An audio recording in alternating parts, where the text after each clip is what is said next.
బాధ్యత మనకుంటే భవిష్యత్తు భావితరానికి బాగుంటుంది. భారతదేశ నేర న్యాయ వ్యవస్థకు మూలస్తంభంగా ఐపీసీ 1860 నేరాలు మరియు జరిమానాలను వివరించే విభాగాల యొక్క వ్యవస్థీకృత నిర్మాణాన్ని అందిస్తుంది. ఈరోజు మన సెషన్లో కోడ్ యొక్క విస్తృత సందర్భంలో దాని మూలకాలు మరియు ప్రాముఖ్యతను విడదీసి నిర్దిష్ట విభాగాన్ని వివరించుకుందాం. ఇప్పుడు మనం భారతీయ శిక్షా స్మృతిలోని నిర్దిష్ట విభాగాలలోని సెక్షన్ 3 ఓవర్వ్యూ చూద్దాం. ఇండియన్ పీనల్ కోడ్ లేదా ఐపీసీ 1860లోని సెక్షన్ 3 కోడ్ యొక్క అధికార పరిధికి సంబంధించిన అంశాలను పరిశోధిస్తుంది. ప్రత్యేకించి భారత భూభాగం వెలుపల నేరాలు జరిగినప్పటికీ దానిలో చట్టపరమైన పరిణామాలు ఉన్న సందర్భాల్లో దాని వర్తించే పరిధిని నొక్కి చెబుతుంది. ఐపీసీ సెక్షన్ 3 ఇలా పేర్కొంది: భారతదేశం వెలుపల చేసిన నేరం కోసం విచారించబడే ఏదైనా భారత చట్టం ద్వారా బాధ్యులు ఎవరైనా భారతదేశం వెలుపల చేసిన ఏదైనా చర్య కోసం ఈ కోడ్ యొక్క నిబంధనల ప్రకారం అటువంటి చర్య జరిగితే అదే పద్ధతిలో వ్యవహరించబడుతుంది. భారతదేశంలో కోడ్ కట్టుబడి ఉంది. వివరణాత్మక వివరణ 1. ప్రాదేశికత మరియు నేర అధికార పరిధి. ప్రపంచవ్యాప్తంగా ఉన్న చాలా న్యాయ వ్యవస్థల యొక్క పునాది ప్రాదేశికత సూత్రం, అంటే దేశం యొక్క చట్టాలు సాధారణంగా దాని ప్రాదేశిక సరిహద్దుల్లోని చర్యలకు వర్తిస్తాయి. అయితే ఐఈసీ యొక్క సెక్షన్ 3 ఈ పునాది ఆవరణకు మినహాయింపును సృష్టిస్తుంది. భారతదేశం వెలుపల చేసిన చర్యను ఒక భారతీయ చట్టం నేరంగా గుర్తిస్తే ఆ నేరాన్ని భారతదేశంలోనే చేసినట్లుగా భారతదేశంలో కూడా విచారించవచ్చు. 2. భారతీయ చట్టాలకు అనుసంధానం యొక్క ప్రాముఖ్యత.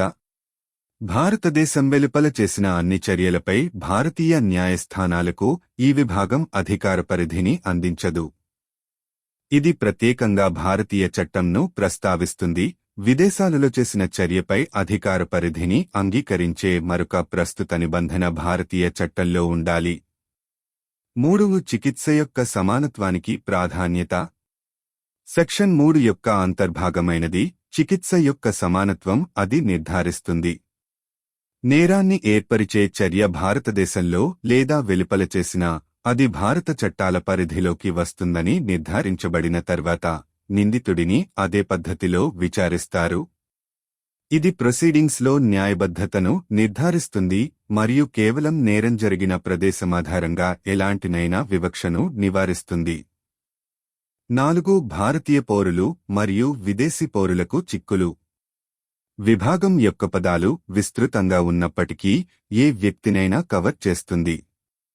విదేశాలలో నేరాలకు పాల్పడే భారతీయ పౌరులపై ఇది గణనీయమైన ప్రభావాలను కలిగి ఉంటుంది. అది భారతదేశంలో పరిణామాలు లేదా బాధితులను కలిగి ఉంటుంది. అయితే ప్రశ్నలో ఉన్న భారతీయ చట్టం వారిపై అధికార పరిధిని గుర్తిస్తే అది విదేశీ పౌరులను కూడా కవర్ చేస్తుంది. 5. వాస్తవ ప్రపంచ అనువర్తనాలు. సైబర్ క్రైమ్ల వంటి వివిధ వాస్తవ ప్రపంచ పరిస్థితులలో సెక్షన్ 3 యొక్క ప్రాముఖ్యత స్పష్టంగా కనిపిస్తుంది. ఉదాహరణకు, ఒక వ్యక్తి భారతదేశం వెలుపల ఉన్న ప్రదేశం నుండి భారతీయ సర్వర్ కంప్యూటర్లను లేదా వినియోగదారులను లక్ష్యంగా చేసుకుని సైబర్ క్రైమ్కు పాల్పడితే అటువంటి అధికార పరిధిని ధృవీకరించే నిబంధన ఉన్నంతవరకు వారిని భారత చట్టం ప్రకారం విచారించవచ్చు. అదేవిధంగా ఉగ్రవాదం, అంతర్జాతీయ మోసాలు లేదా భారతదేశంపై ప్రభావం చూపే ఇతర ముఖ్యమైన నేరాలకు సంబంధించిన నేరాలు విదేశాల నుంచి ప్లాన్ చేసినా లేదా అమలు చేసినా కూడా ఈ సెక్షన్ పరిధిలోకి వస్తాయి. 6. అంతర్జాతీయ చట్టంతో పరస్పర చర్య. సెక్షన్ 3 అంతర్జాతీయ చట్టం యొక్క సంక్లిష్టతలను అంతర్లీనంగా అంగీకరిస్తుంది. ఇది ప్రాదేశిక సరిహద్దులు దాటి భారతీయ నేర అధికార పరిధిని పొడిగించడానికి ఒక ఫ్రేమ్వర్క్ను అందించినప్పటికీ అటువంటి అధికార పరిధి యొక్క వాస్తవిక అభ్యాసం ద్వైపాక్షిక ఒప్పందాలు, సమావేశాలు మరియు ఆచార అంతర్జాతీయ చట్టాలను గౌరవించాలి.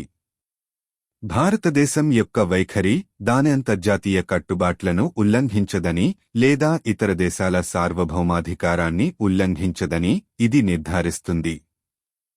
ముగింపు. ఒకదానితో ఒకటి అనుసంధానించబడిన ప్రపంచం యొక్క వాస్తవికతలను ప్రతిబింబిస్తూ భారత నేర న్యాయ వ్యవస్థ సరిహద్దులను దాటి విస్తరించడంలోని సెక్షన్ 3 కీలక పాత్ర పోషిస్తుంది.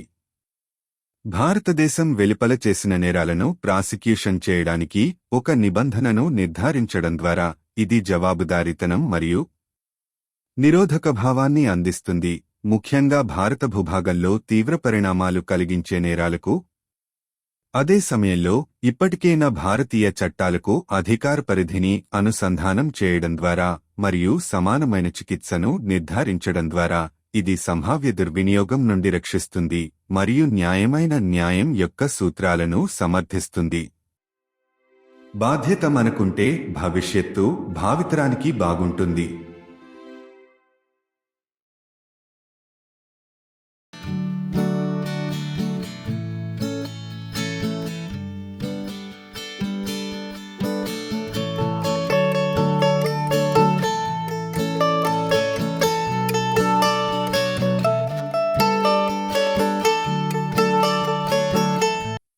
भारत की आपराधिक न्याय प्रणाली की आधारशिला के रूप में आईपीसी 1860 अपराधों और दंडों का वर्णन करने वाले वर्गों की एक संगठित संरचना प्रदान करता है. आज के हमारे सत्र में आइए संहिता के व्यापक संदर्भ में इसके तत्वों और महत्व को तोड़ते हुए एक विशिष्ट खंड की व्याख्या करें. आइए अब हम भारतीय दंड संहिता की विशिष्ट धाराओं की धारा 2 इंच का अवलोकन करें. भारतीय दंड संहिता 1860 आईपीसी 1860 की धारा 3 संहिता के क्षेत्राधिकार संबंधी पहलुओं पर प्रकाश डालती है, विशेष रूप से उन मामलों में इसकी प्रयोज्यता की सीमा पर जोर देती है जहां अपराध भारतीय क्षेत्र के बाहर किए जाते हैं लेकिन इसके कानूनी परिणाम इसके भीतर होते हैं. आईपीसी धारा 3 में कहा गया है, भारत से बाहर किए गए किसी अपराध के लिए किसी भी भारतीय कानून द्वारा उत्तरदायी किसी भी व्यक्ति पर इस संहिता के प्रावधानों के अनुसार भारत से परे किए गए किसी भी कार्य के लिए उसी तरह से निपटा जाएगा जैसे कि ऐसा कृत्य भारत के भीतर प्रतिबद्ध था. विस्तृत विवरण 1. प्रादेशिकता और आपराधिक क्षेत्राधिकार. दुनिया भर में अधिकांश कानूनी प्रणालियों का मूलभूत आधार क्षेत्रीयता सिद्धांत है, जिसका अर्थ है कि देश के कानून आम तौर पर इसकी क्षेत्रीय सीमाओं के भीतर किए गए कार्यों पर लागू होते हैं. हालांकि आईपीसी की धारा 3 इस मूलभूत आधार पर एक अपवाद बनाती है. इसमें कहा गया है कि यदि कोई भारतीय कानून भारत के बाहर किए गए किसी कार्य को अपराध के रूप में मान्यता देता है तो अपराधी पर भारत में मुकदमा चलाया जा सकता है, जैसे कि वह कार्य भारत के भीतर किया गया हो. 2. भारतीय कानूनों से जुड़ाव का महत्व. यह धारा भारत के बाहर किए गए सभी कृत्यों पर भारतीय अदालतों को व्यापक अधिकार क्षेत्र प्रदान नहीं करती है.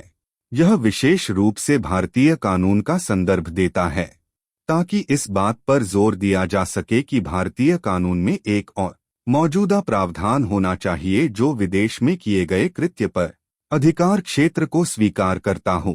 3. उपचार की समानता पर जोर. धारा 3 का एक अभिन्न अंग उपचार की समानता है, जो यह सुनिश्चित करता है चाहे कोई अपराध करने वाला कार्य भारत के भीतर किया गया हो या इसके बाहर, एक बार जब यह निर्धारित हो जाता है कि यह भारतीय कानून के दायरे में आता है तो आरोपी पर उसी तरीके से मुकदमा चलाया जाएगा. यह कार्यवाही में निष्पक्षता सुनिश्चित करता है और केवल अपराध के स्थान के आधार पर किसी भी भेदभाव को रोकता है. 4. भारतीय नागरिकों और विदेशी नागरिकों के लिए निहितार्थ. जबकि धारा का शब्दांकन व्यापक है, इसमें किसी भी व्यक्ति को शामिल किया गया है. इसका भारतीय नागरिकों के लिए महत्वपूर्ण प्रभाव है जो विदेश में अपराध कर सकते हैं, जिसका परिणाम या पीड़ित भारत में हो सकता है. हालांकि इसमें विदेशी नागरिक भी शामिल हैं यदि भारतीय कानून उन पर अधिकार क्षेत्र को मान्यता देता है. 5. वास्तविक दुनिया के अनुप्रयोग. धारा 3 का महत्व साइबर अपराध जैसे विभिन्न वास्तविक दुनिया के परिदृश्यों में स्पष्ट है. उदाहरण के लिए, यदि कोई व्यक्ति भारतीय सर्वरों या भारत के बाहर किसी स्थान के उपयोगकर्ताओं को लक्षित करके साइबर अपराध करता है, तो उन पर भारतीय कानून के तहत मुकदमा चलाया जा सकता है, जब तक कि ऐसे अधिकार क्षेत्र को स्वीकार करने वाला कोई प्रावधान है। इसी प्रकार आतंकवाद, अंतर्राष्ट्रीय धोखाधड़ी या अन्य महत्वपूर्ण अपराध जो भारत को प्रभावित करते हैं से संबंधित अपराध भले ही विदेश से योजनाबद्ध या निष्पादित किए गए हों, इस धारा के दायरे में आ सकते हैं।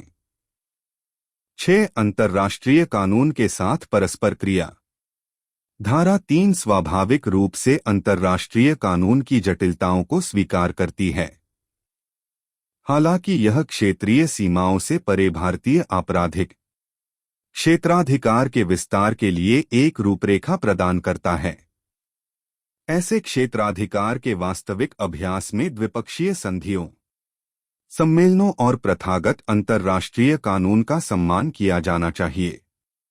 इससे यह सुनिश्चित होता है कि भारत का रुख उसकी अंतर्राष्ट्रीय प्रतिबद्धताओं का उल्लंघन नहीं करता है या अन्य देशों की संप्रभुता का उल्लंघन नहीं करता है। निष्कर्ष, आईपीसी की धारा 3 भारतीय आपराधिक न्याय प्रणाली के क्षितिज को उसकी सीमाओं से परे विस्तारित करने में महत्वपूर्ण भूमिका निभाती है, जो एक परस्पर जुड़ी दुनिया की वास्तविकताओं को दर्शाती है। भारत के बाहर किए गए अपराधों के अभियोजन के लिए प्रावधान सुनिश्चित करके यह जवाबदेही और निवारण की भावना प्रदान करता है, विशेष रूप से उन अपराधों के लिए जिनके भारतीय क्षेत्र के भीतर गहरा परिणाम हो सकते हैं। साथ ही क्षेत्राधिकार को मौजूदा भारतीय कानूनों से जोड़कर और समान व्यवहार सुनिश्चित करके यह संभावित दुरुपयोग के खिलाफ सुरक्षा प्रदान करता है और निष्पक्षता और न्याय के सिद्धांतों को कायम रखता है। यदि हम जिम्मेदार हैं, तो भविष्य आने वाली पीढ़ियों के लिए अच्छा होगा।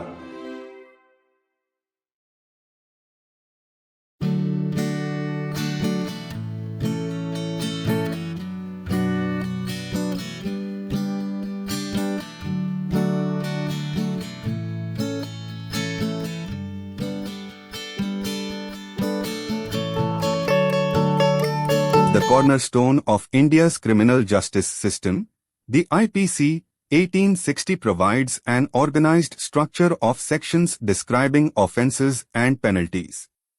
In our session today, let's explain a specific section, breaking down its elements and significance in the wider context of the code. Now let us have an overview of Section 3 of the specific sections of the Indian Penal Code. Section 3 of the Indian Penal Code 1860 IPC 1860 delves into the jurisdictional aspects of the code, particularly emphasizing the extent of its applicability in cases where offences are committed outside the Indian territory but have legal consequences within it. IPC Section 3 states, any person liable, by any Indian law, to be tried for an offence committed beyond India shall be dealt with according to the provisions of this code for any act committed beyond India in the same manner as if such act had been committed within India. Elaborated description. 1. Territoriality and criminal jurisdiction.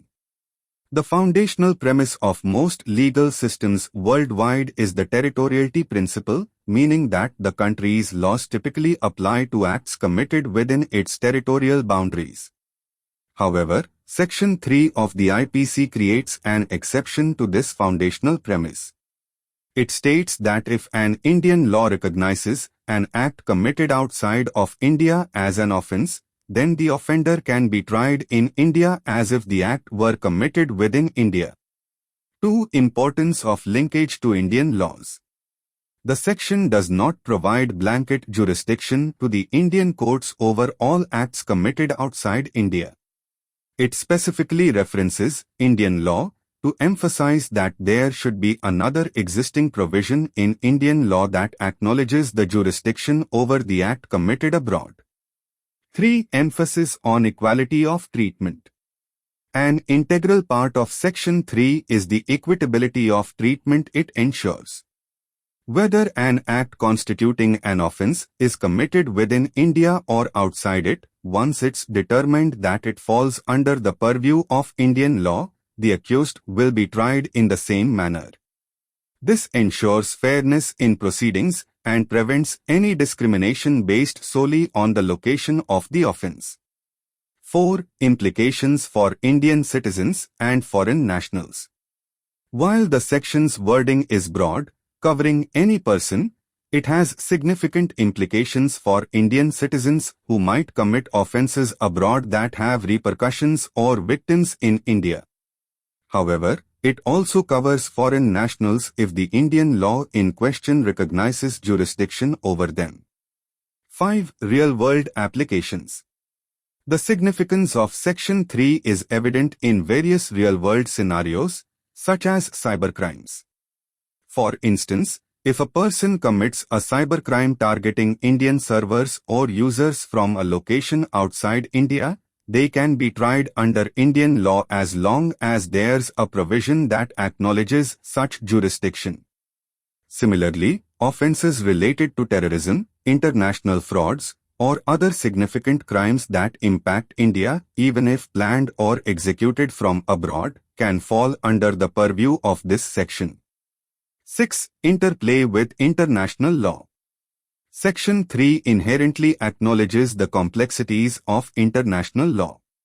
While it provides a framework for the extension of Indian criminal jurisdiction beyond territorial boundaries, the actual exercise of such jurisdiction must respect bilateral treaties, conventions, and customary international law. This ensures that India's stance does not violate its international commitments or infringe upon the sovereignty of other nations. Conclusion. Section 3 of the IPC plays a crucial role in expanding the horizons of the Indian criminal justice system beyond its borders, reflecting the realities of an interconnected world. By ensuring a provision for the prosecution of offences committed outside India, it provides a sense of accountability and deterrence, especially for crimes that might have profound consequences within the Indian territory. At the same time, by linking jurisdiction to existing Indian laws and ensuring equal treatment, it safeguards against potential misuse and upholds the principles of fairness and justice. If we are responsible, the future will be good for the future generations.